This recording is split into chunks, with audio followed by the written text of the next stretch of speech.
Hello. Hello, everybody. Well, we have got a crowd today. 300 folks today. Give yourself a hand.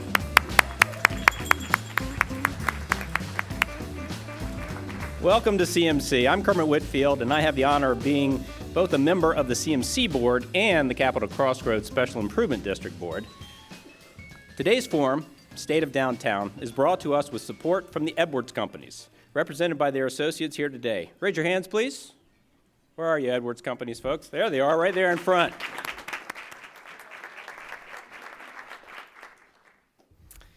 Downtown Columbus has a lot going for it. Public and private investment has increased significantly. Thousands of people have moved downtown, and thousands more are on their way. And thanks to the good work of the Capital Crossroads Special Improvement District, the City of Columbus, and many other partners, our downtown is one of the cleanest and safest of any city in the country. We have a lot to be optimistic about. But let's face it, we have a long way to go.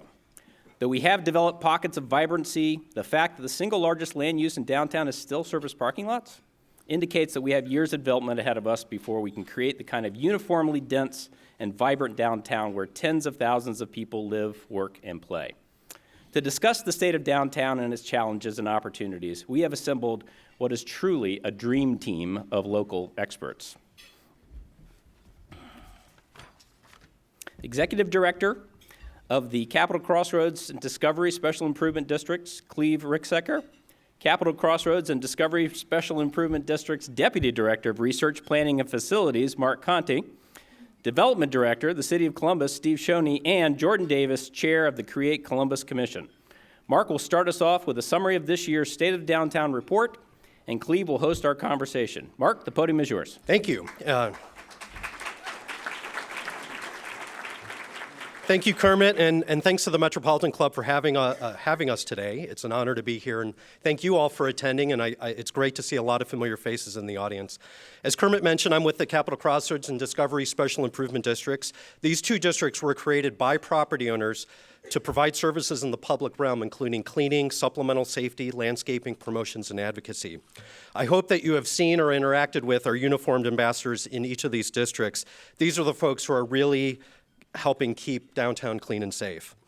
Putting this report together was a team effort in the office, but I do want to call out Casey Brandkamp, who's here, a current staff member, and also a former staff member who's here, Shannon Fergus, for their work on the report, as well as the entire staff, and a lot of whom are here today as well. In most instances, when we talk about downtown, we are referring to the area bounded by the three highways, Interstate 670, 70, and 71, and then the railroad tracks on the Scioto Peninsula to the west. We've been collecting data on this area since 2002. In front of you, you will find a placemat that provides some of the highlights from the report. You'll find a full report online. We could also get a hard copy to you as well. The overall state of downtown is undoubtedly strong. The amount of construction activity we're seeing, it's amazing. It's the most I've ever seen since I've been collecting this data since 2002, and probably the most amount of construction I've seen since I've lived here since 1988. I'll touch briefly, though, on each of the sectors that we track. First is housing. Downtown housing market is very strong. I'm estimating right now our population within downtown to be 8,100 people, and that downtown will cross the 10,000 resident threshold sometime in 2019. For comparison, back in the year 2000, we only had 3,488 residents within downtown. We have 1,360 housing units under construction and another 733 units proposed.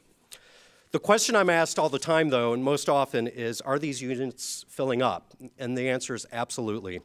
Downtown's apartment occupancy is at 97%. It's higher than the regional and national average. On the for sale side with housing, we saw only 14 new condominium units sell in 2016, but that's largely due to the low inventory that we have of brand new for sale product. We are now seeing multiple developers offering for sale units, and this is the first time that's happened since the Great Recession. Last year, Crawford Hoying announced a new apartment building at the Swan Cleaner site on South High Street. One reason it's worth mentioning is that they are proposing only 22 parking spaces for 120 residential units. We will have to wait and see, though, whether that becomes the trend for new, larger apartment buildings. Over in the Discovery District, Motorist Insurance announced a 68-unit project that is the first phase of what will be the development of 7 acres of surface parking adjacent to their headquarters. Turning to retail, Capital Crossroads has documented the strong market demand for retail, and entrepreneurs we see are trying to respond. In the report, we highlight a small cluster on Long Street between 3rd and 4th, which contains 4 great retailers, Spoonful Records, Downtown Bike Shop, and Jewelweed Floral Studio, and the Long Street Collective's Tattoo Studio. And they're really trying to make a go of it because they are a cluster with each other. I would expect, though, to see a mini boom of retail activity once, and not just restaurants and bars, once we see some more product come to the market. We have new retail space getting added on South High between Town and Main, and the new space also added on North High between Gay and Long on both sides of the street. So the projects of the Edwards companies and the Day companies on North High are going to be critical to attracting new retail to downtown. Looking at hospitality, our hotel occupancy rate right now is at 70.4%, and new to hotel development is pretty hot. There are 556 rooms either proposed or under construction, and that'll be an increase of 14% over our current hotel room inventory. And then if you step back a little and look at that larger market area going from downtown through the Short North all the way up to the University District, there's a total of 1,141 rooms proposed or under construction. And that doesn't even take into account the recent announcements for Scioto Peninsula and also the Battelle site. Most of these new proposals are in the boutique category. Downtown also has a large education sector. Many people are surprised to learn that we have 33,000 college students within downtown at 4 different institutions. We have Columbus State, Franklin University, Columbus College of Art and Design, and the Capital University Law School. Plus, we have a for-profit school, Miami Jacobs. If all of these students were at the same institution, it would be the equivalent of a Big Ten university, and it's as big or bigger than Iowa, Nebraska, and Northwestern. Now, enrollment is down. You'll see this on the placemat. Enrollment is down from a peak of in 2011 of just under 41,000, but this is largely due to the nature of these institutions. They tend to see enrollments fluctuate with the economy. So during economic downturns, people will go back to school. When the economy is good, people will get done with their degree and go back into the workforce. And so the drop in enrollment mostly is due to the economic recovery since the Great Recession. Finally, though, the office market. The overall downtown vacancy rate is 12%, and that's for Class A and B office space. But that vacancy rate alone isn't going to tell you everything that's happening within the downtown office market. Average asking lease rates increased each of the last 2 years, which is good, but when adjusted for inflation, lease rates in downtown are 28% lower than what they were in 1999. And the vacancy situation is worse in some buildings around Capitol Square. If you take a look at the lower left-hand side of your placemat, Capitol Square's office vacancy rate is 17%, so it's higher than downtown as a whole, and its availability rate is 24%, and this doesn't include the Class C office space. One building, the Fifth Third Center, is in receivership, and we're starting to see other buildings around the square where deferred maintenance is becoming visible. So I'm going to wrap it up here so we can get to our panel, but in closing, the health of downtown is generally strong and continued growth is expected, but we have some challenges. Continued investment is dependent on continued regional population growth and job creation.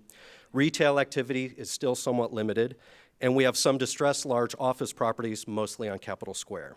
So as I mentioned, the report is available online on our website at downtowncolumbus.com, and we can also provide a hard copy. Now I'll turn it over to Cleve.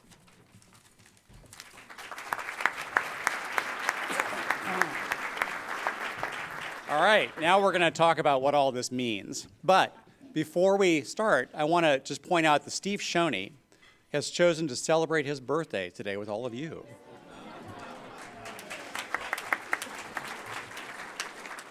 So I think I want to start off with some conversation about the office market, because I think it may come as a surprise for many people in the room to find out that the office market, and at least large portions of downtown, is very soft at this point. And so I want to start with Steve and then move on to you, Marc. Why is the office market in the core of downtown struggling? I think there are a couple of things. One is, as many of you know, I don't even know when this started, but there is no parking requirement for downtown. So what happened when the buildings around Capitol Square were built is they weren't built with parking associated with them. And then as we've seen the development, the great development on the surface parking lots and those going away, it has created a real parking crunch for those structures. You combine that with the fact that they're not the kind of floor plate that the growing companies that we see, that's not their first preference. We're seeing companies go into that, and if you have buildings that have been well maintained, if you have buildings that have that the owners have taken creative looks at how to update the building, I think the Huntington Center is a good example of a building that is on Capitol Square and has remained a very vibrant address. You see good results. In other buildings that are a little bit more dated, that have the parking problem, it's a challenge to lease them.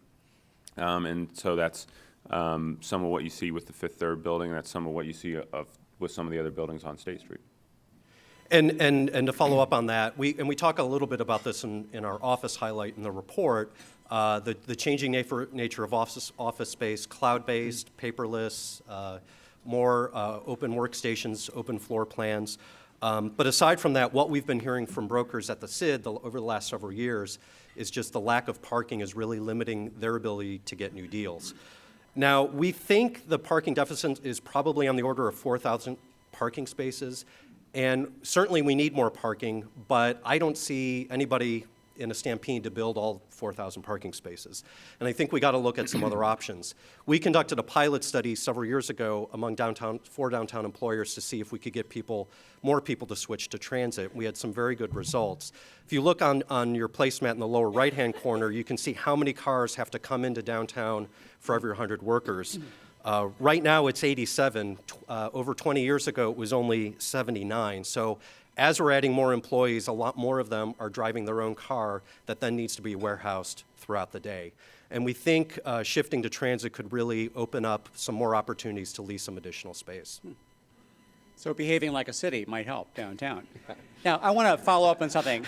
You had mentioned the vacancy rate on Cap Square is 17%, or Cap Square area is 17%, the higher availability. What's the difference between availability and vacancy? A vacancy is space that's currently vacant, nobody's occupying it. Available space might be occupied, but that tenant has probably not renewed their lease and said their intention that they're going to be leaving. Well, here's my question. Some of the most interesting space in downtown is Class C space. If you look at what Ricky Day and Don DeVere are doing, Lauren Tonti with a property at 34 North High Street, Crosschecks is in a former Ford dealership at the corner of Main and Third. These are like Class C or not even Class C spaces, but these are the most interesting spaces. And yet, I'm hearing from you that that would drive the vacancies even higher. That we're not even counting what's happening to the Class C. Aren't those the most important spaces in some cases? Yeah, that's right. The Class C space, if you were to add that in, would probably drive the vacancy and the availability much higher. And those are the spaces we think are going to be the really interesting ones, especially for entrepreneurs, small startups, the kind of the cool space that a lot of people are looking for today. Let's move on to housing. This is the bright spot, really. Actually, Cleve, can I come back to one thing? Unfortunately, we're on the wrong side of this building, but that point about taking creative, cool space, I will tell you, a couple years ago, we sold the old municipal light plant to Connect Realty and Brad DeHaze. And back in like December, I got to do a tour of what he's done to that building so far. The interior of that those three buildings, there's three buildings over there, are going to be amazing. And it's going to be space like nothing you've ever seen. And I think what Ricky's doing with the buildings at High and Gay are the same thing. I think what Edwards companies are doing with the old Citizens Bank building. Sometimes it just takes the market getting to a certain place in terms of what the rents will bear, whether it's for residential or for office, and getting the financing in place that's tough. And I think we're going to see some spaces that will blow people's minds come online here within the next 2 years that I think will really change the environment. Well, let's move on to housing. We heard a pretty rosy report about what is happening with housing in downtown. And I think I heard you say, Mark, there are 1,360 units that are under construction right now. How long, panel, can downtown sustain this kind of residential growth? Are you looking to me? Well, any of us. Yeah. But go ahead. So thank you for having me, Cleve and the Sid. So I live downtown. I've lived downtown for about 3 years. I would say my rent has gone up significantly since I first started living downtown. Still in a bearable state, but definitely looking like it could be a lot more. So I would say one of the threats as a resident is, will you get priced out? And then who does downtown become for? And I think that what I've loved about downtown is that it's becoming a neighborhood. So when I was growing up in Central Ohio, you would come downtown and it was always a destination, either for work or a play or a show. It was never a place for a lifestyle. That no one ever lived downtown. That was a weird concept. But now people want to be downtown. They want to live downtown, and the hardware, meaning the buildings, are actually keeping up with the demand of that type of environment. But I think we've got to look at how do we continue to make downtown attractive. We have to make it affordable in a way that you don't have to have a car plus a rent that's competitive to a Chicago or another large city. We have to look at the lifestyle amenities that are accessible to residents. So do we have retail that fits the daily, everyday needs to live someone's life? Do we have the culture that we can walk around in the streets and see? So that environmental lifestyle, the streets, the energy that's downtown that people want, that has to come with these new buildings so that people will want to continue to live downtown. And if you take a look at the regional projections for population growth, they're estimating on average 25,000 new residents every year, for decades. Those people are going to have to live somewhere, and I think downtown's going to capture a good portion of them. And with the rising rents, the problem we're seeing is really just simple supply and demand. We have very high demand for living in downtown, and the supply is trying to keep up. I honestly, when I started this job just short of 4 years ago, and in that time there's clearly been no slowing in the market, and what has become clear is that all the demographic changes that I think there's probably been like 15 CMC forums on all the demographic changes that are happening are really true, and you see that in the market demand. At the end of the day, the planners and the demographers can do all the stuff they want, but at the end of the day, it comes down to is stuff selling and renting, and it doesn't stop. I mean, every time I look at the numbers on vacancy, I'm just shocked because I keep expecting it. So that's why I keep expecting the vacancy to go up, and that's why when we look at the ability to absorb some really big projects over the next few years, we're pretty bullish on it. There will be a slowdown that's coming. I think the banks are looking at how much debt they have into multifamily at this point, and you're seeing that part of the market change, and you're seeing how banks look at multifamily projects a little differently. So I think you may see a slowdown in the market somewhat because of the financing environment, but I don't think you're seeing a slow in the demand for residential. Jordan, you're somebody who lives and works downtown. Mm-hmm. What are some of the frustrations and some of the joys that you're experiencing in downtown? Sure. So I'll start with the things I love about downtown. So what I love about downtown is the cleanliness. So there's not another downtown urban environment I've been to that, has really no litter. It's well lit. You can walk and not have dirty sidewalks. It's just very clean. The environment is really inviting, and I appreciate that a great deal as a resident. The passion around the people in the urban core is really so exciting to be around. There's a lot of you that I feel like I'm representing the urban gurus, a lot of you in the audience, so I have a lot to represent up here, but there is so much passion for Columbus to be as good as it can be, starting with the urban core, and that's really exciting to be a part of and that story to build with. That's great. The safety, I want to say this with caution because I hate to hear the story of Reagan Tokes, and it really breaks my heart that happened in our own city. But I find myself to be very safe downtown. It's well lit. I appreciate the on-demand escort service that the Sid provides. When I do have a car at work, I can get to my garage, I can have an escort if I'm staying late. Those are things that I think people take for granted, and they're readily accessible when you work downtown, and that is tremendously valuable. The theaters are fantastic.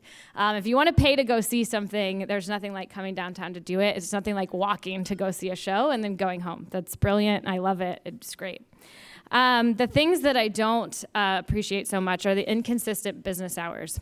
So a lot of what's going on in downtown, from my view, is a chicken and egg syndrome.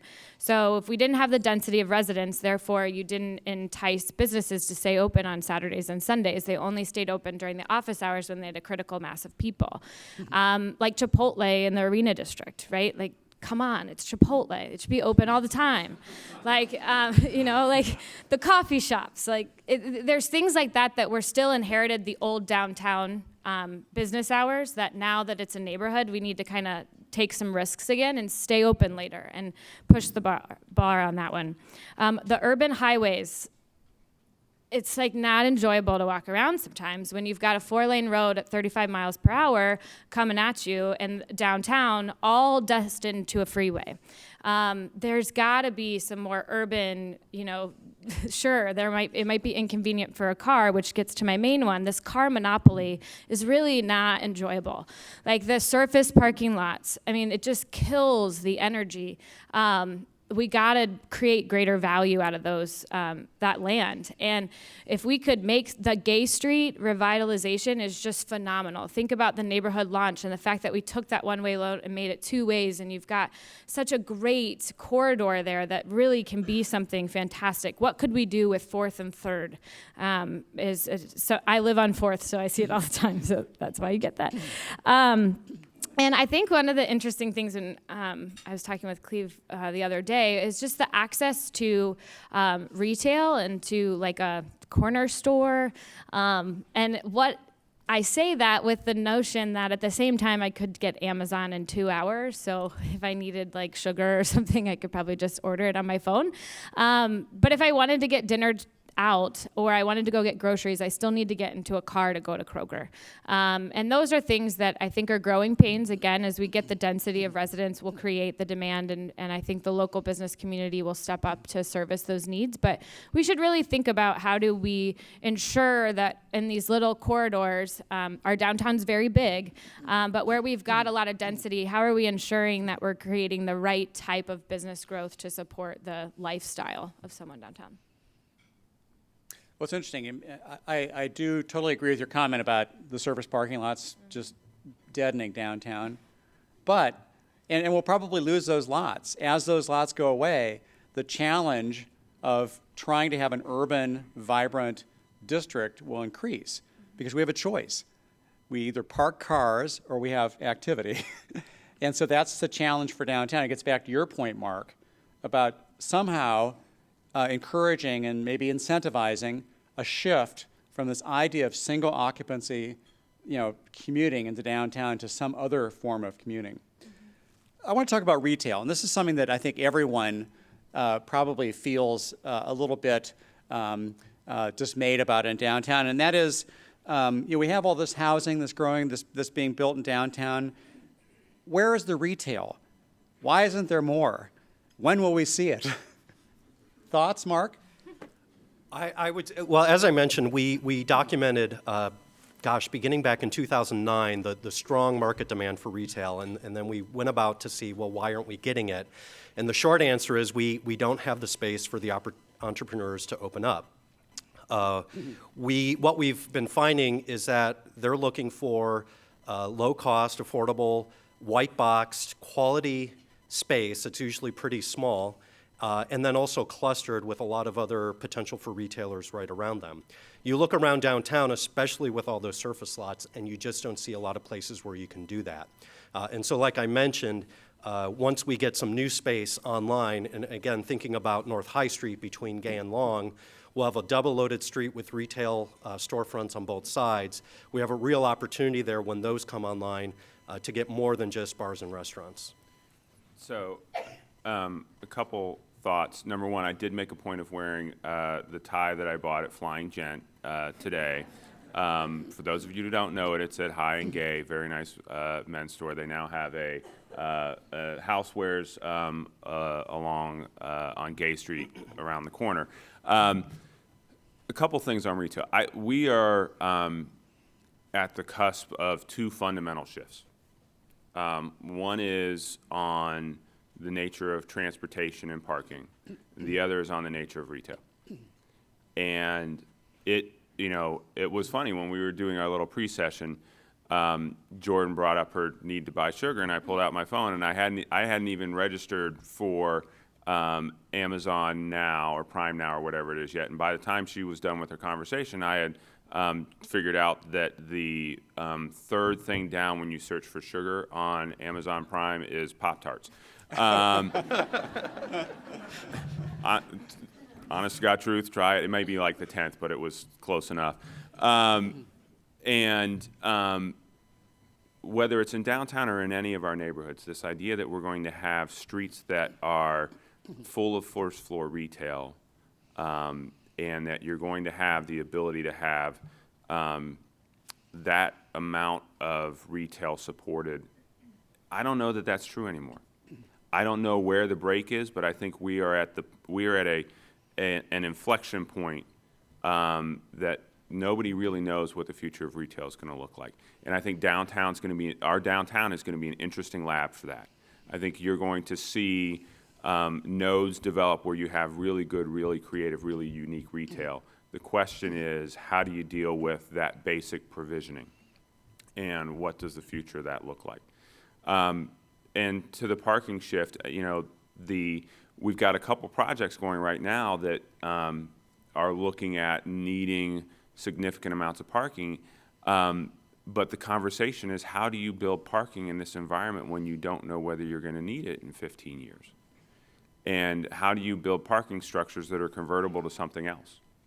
Those are the kinds of conversations that are happening. So it's going to be a really interesting time to watch how this plays out. And I think Columbus is going to be the laboratory for both of those things. And it makes sense. I mean, we've got the Smart Cities grant.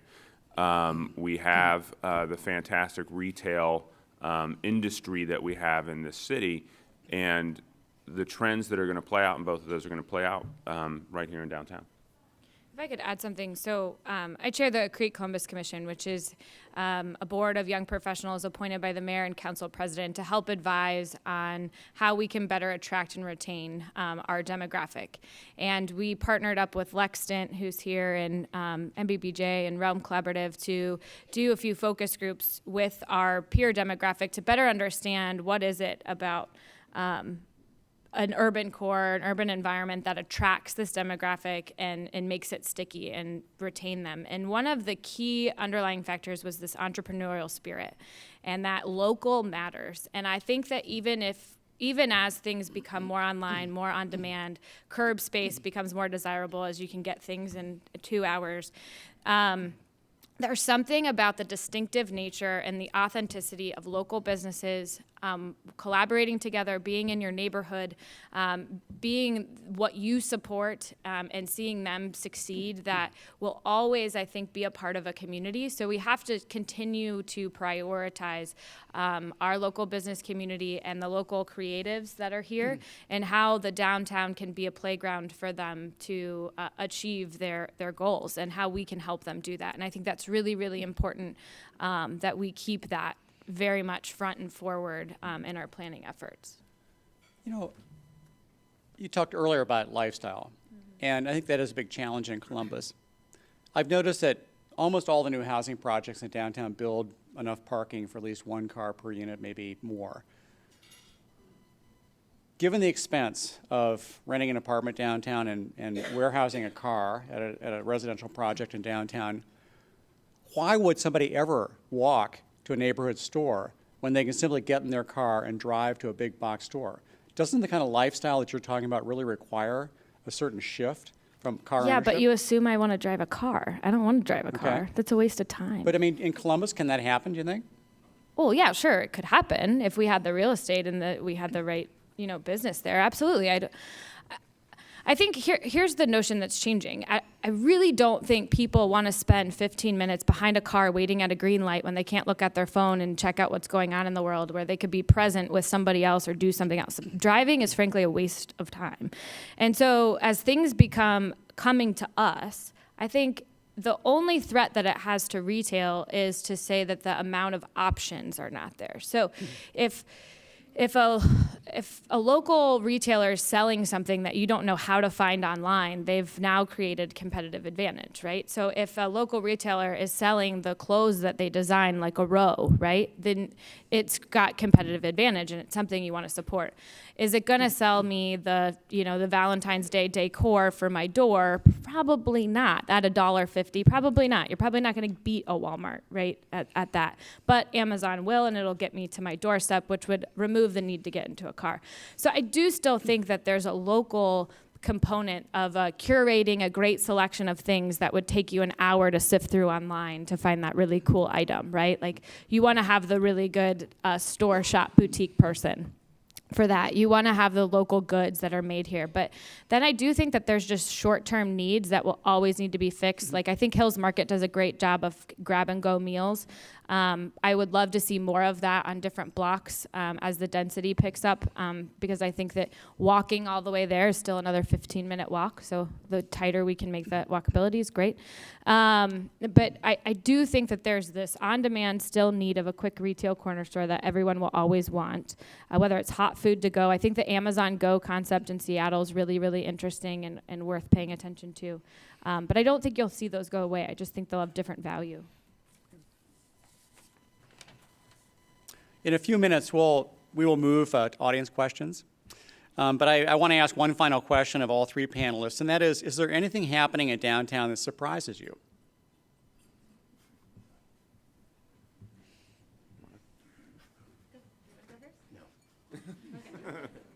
So I've thought a lot about this question. So initially I was like, no, not really.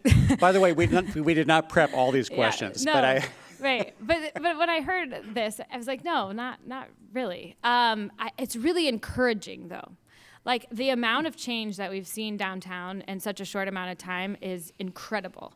And the way that we've got the Commons and now the Scioto, the Mile is exceptional. And the riverfront, that's amazing. I was working on the bicentennial when, 5 years ago. And we were looking at these old cartoons from 100 years ago, and people were complaining about the riverfront. We actually did it. Like, how amazing to live in Columbus at this point in time to see this renaissance happening. That is insane. It is so encouraging. There's so much momentum. It's amazing to be a part of, and that's truly amazing. I think, though, I was having a conversation, one of the more surprising things that, after thinking harder on it, I didn't take much appreciation to was how High Street has developed. To have a main road that goes from one of the world's largest and arguably the best university to like a example of a urban neighborhood like German Village, and you can pretty much walk that whole drag now and have different experiences, from an art neighborhood to boutiques to a downtown to a Capitol building. The fact that 250 High extended the downtown skyline, the High Street corridor alone, what alignment and collaboration it's taken by so many people in the city and the university and the neighborhood associations and the business associations to really cultivate that type of growth. It's a tourism, it's just exceptional. And that type of activity, you see it growing off of High Street. But I think it really shows what's possible in Columbus and where our future is going. And I guess I am very surprised at that. And I have my answer now, because we didn't script this. I am still surprised at the surface lots we have seen get developed into housing, because those parking lot operators, especially now, are making a lot of money. And so to be able to come in and buy that land, it's not just land, it's a money-making machine. To pay that premium and then turn around and be able to do a new development in an urban environment, which tends to be more expensive. So the lots along Gay Street, and I'm not saying this just because Edwards is right here, but those lots, that's just been fantastic. I never thought I'd see that happen. What we used to call Death Valley on High Street between Gay and Long, that's coming along. And then with motorists finally announcing that they're going to take all those lots in the Discovery District and get those developed. It's really remarkable. So in my job, sort of, you get to the point where absolutely nothing surprises you, or at least I keep telling myself I'm going to get to that point.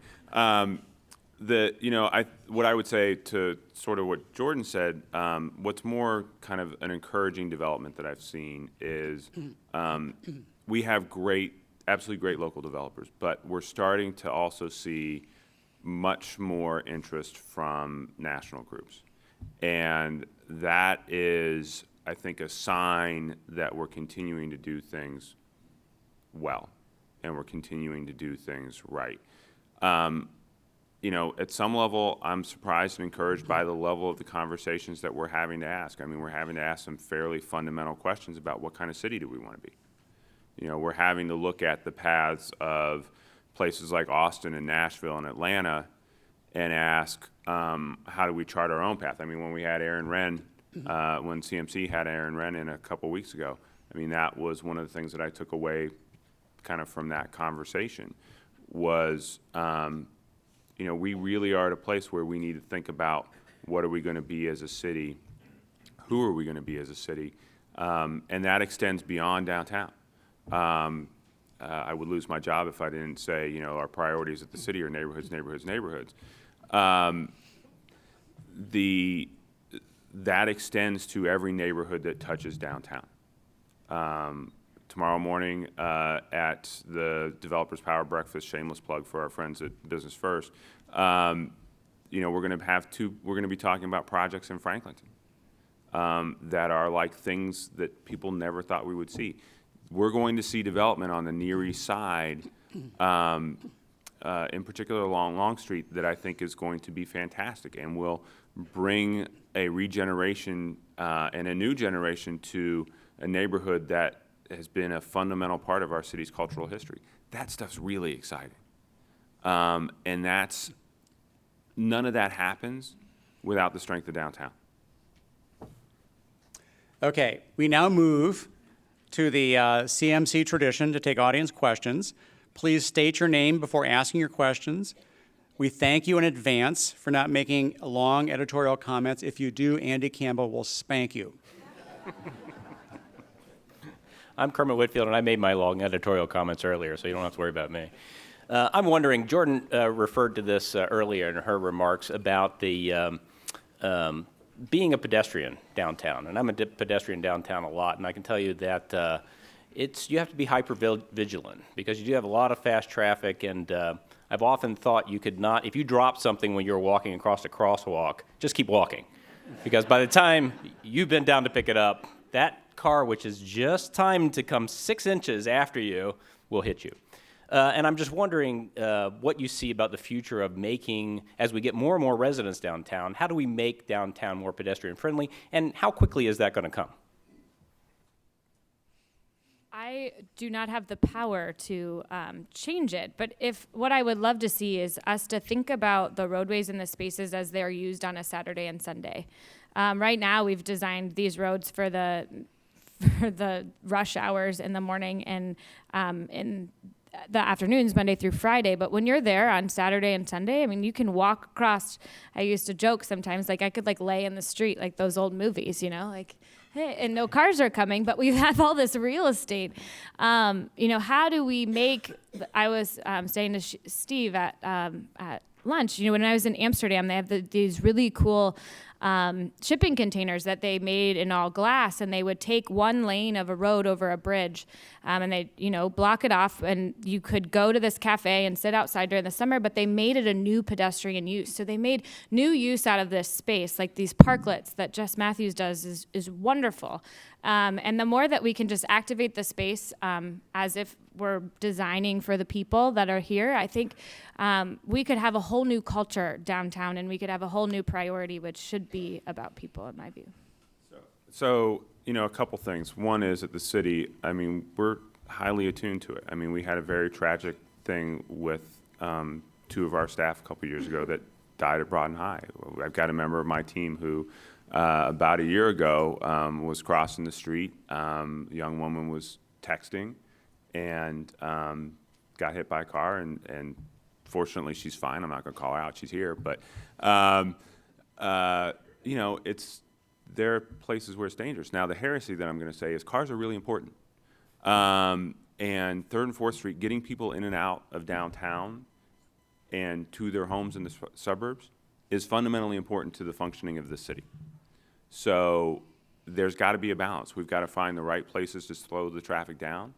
But at the end of the day, for at least the next 30 years, we still got to get people in and out of downtown.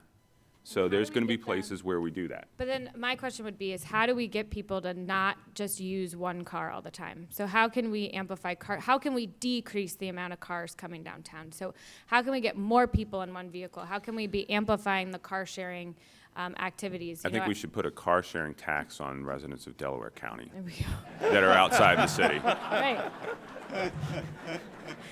He said it, not me. That was almost entirely facetious. Carrots and sticks. Good afternoon. Great program. My name's Charlie Rodenfels. I live downtown. I'm in the Buggy Works. I didn't walk over here, I'm ashamed to say. I have a Vespa. I'm a certified metrosexual. I think I want to start my comment with a question, if I could. How many people in this audience has, in the last year, bought a lampshade? There's a few. Now, that sounds a little weird. Work with me. It's going to go somewhere. Over on North High Street, I think at about 2nd Street on the corner, there's a gal who has a lampshade business. Now, I go in there to buy a lampshade, and I have this conversation. What are you doing with a lampshade store that's all you do is sell lampshades? It just kind of caught my attention. And then I said, and then even to make that even more complex to try to get in my brain, why here? There's no parking. I rode my Vespa. You could get there on a bus. I guess where I want to go with this discussion is she's got a great business. She was excited to tell me about her business. And are the successful retail people here in the downtown area, are they in this conversation? I don't think they are. I think we all want to have that conversation, but I don't think we're bringing those retailers in. The guy that has the tie shop that, Steve, you talked about, you bought your tie from, is he in the conversation? Or Anthropology, which has got pretty substantial investment, or Row. I don't know if they're in the conversation, and I don't know what caught their attention to say, I'm willing to take the risk. And if they've been successful, share what's made it successful. It's a long comment. What's really hard, though, with a lot of these retailers, one of the people we highlighted in the report, I thought she would actually make a great panel member, but she's a one-person operation. So when she leaves, she has to close up. And that's not good for business, especially if you want regular hours and predictable hours for customers. We Capital Crossroads, over the last few years, had somebody who has been trying to make inroads with potential retailers downtown, and again, generated a lot of interest, but our hurdle keeps coming back to having the right space to put them in. Yeah, and I'll give you an example, and I'm sorry, I'm supposed to be the moderator, not the speaker, but we met with Mark Wood, the wood companies in the Short North. They did much of the retail space in the Short North. They started in 1985 renovating buildings in the Short North. And Mark, the wood companies, has never leased a retail space that wasn't white boxed first. In other words, prepared so that the tenant could go in, paint the walls, and open a business.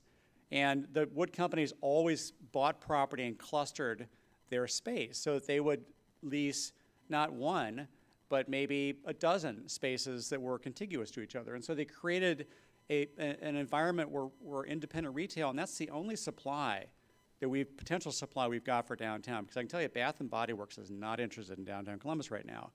And so knowing that, what does it take to get independent operators in downtown? And we've not done that, with some exceptions. Hi, Cleve. Jeff Milgram, Event Marketing Strategies. There's been a lot of talk about housing and also retail on the northern part of downtown. You've talked about Gay Street, Long Street, Short North. I haven't heard a lot of talk today about East Main Street downtown, as well as the redevelopment of the Brewery District, which has really been happening over the last few years. And also now that cars can come right off of I-70 East, take you right onto Mound Street, right into downtown, which I think is great. I've been hearing that finally, after maybe a decade, they're going to be doing the same thing coming off of I-70, changing the Fulton ramp, dumping you off onto Mound as well, I guess, and maybe putting a cap over there, over 70, just like in the Short North. Can you maybe shed some light on that? Go ahead. Well, yeah, ODOT is getting started to start looking at that new entrance when you come in from the west. And with that change on Mound Street, I think you are, what was a very sleepy part of downtown suddenly now is one of the major entrances into downtown. And so I think you're going to see a new emphasis on that portion. But again, one of the issues is going to be, since it's a one-lane, multi-lane, one-way road coming into downtown, we got to make sure that sheer volume and speed of traffic doesn't take away from getting good ground floor activity.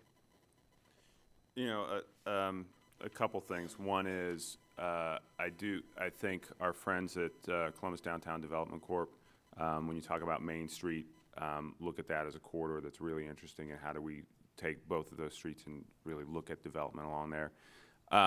You know, when you talk about the importance of the work that ODOT's doing on the 70-71 split and those kinds of things, I think it's vitally important. And I was just looking to see, is it, when Tim Keene comes in, I think there should be like 15 questions for him about, or comments to him about the importance of making sure that ODOT's properly funded and has funds to do those kinds of great projects.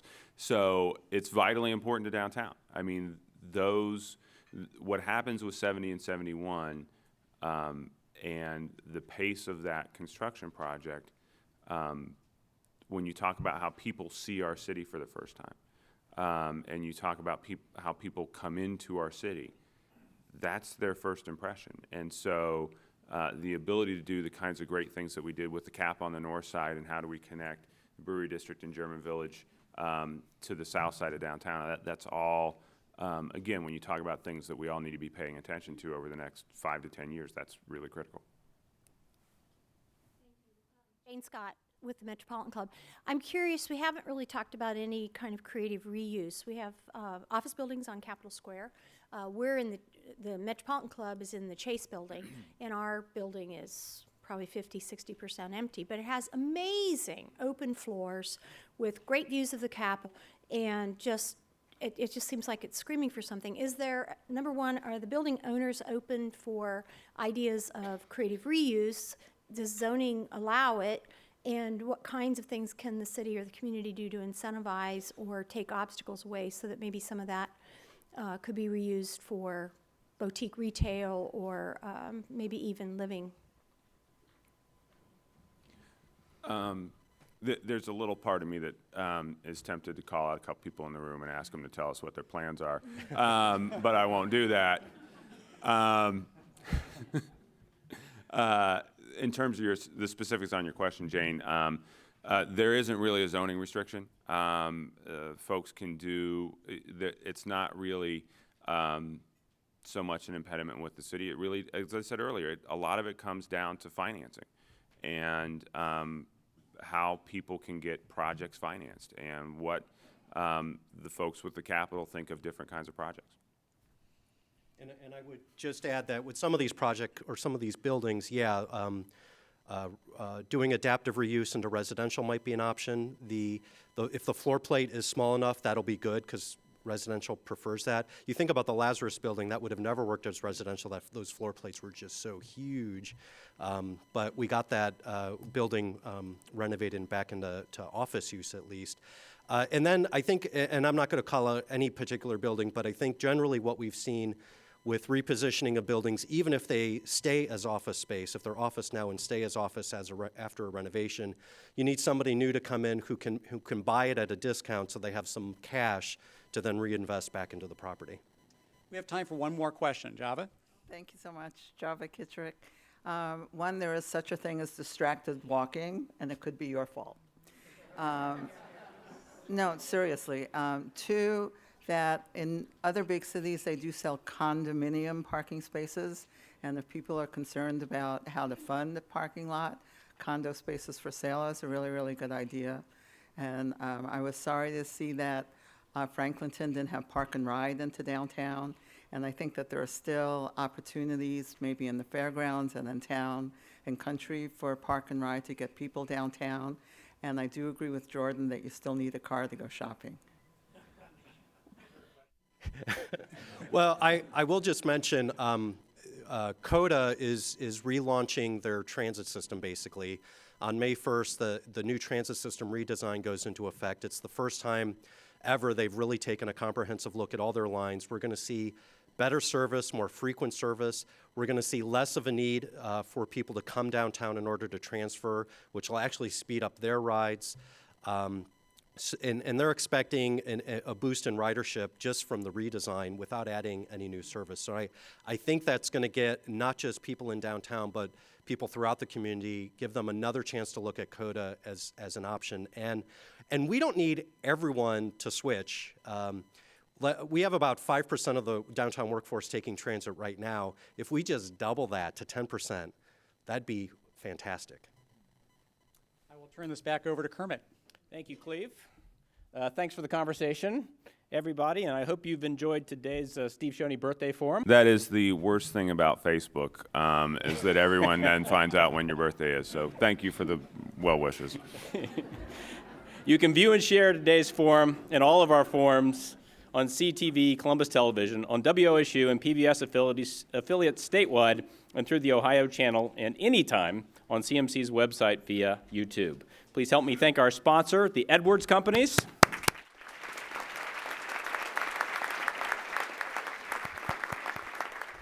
And our speakers, Cleve Ricksecker, Marc Conte, Steve Schoeny, and Jordan Davis. And thanks to all of you for being here.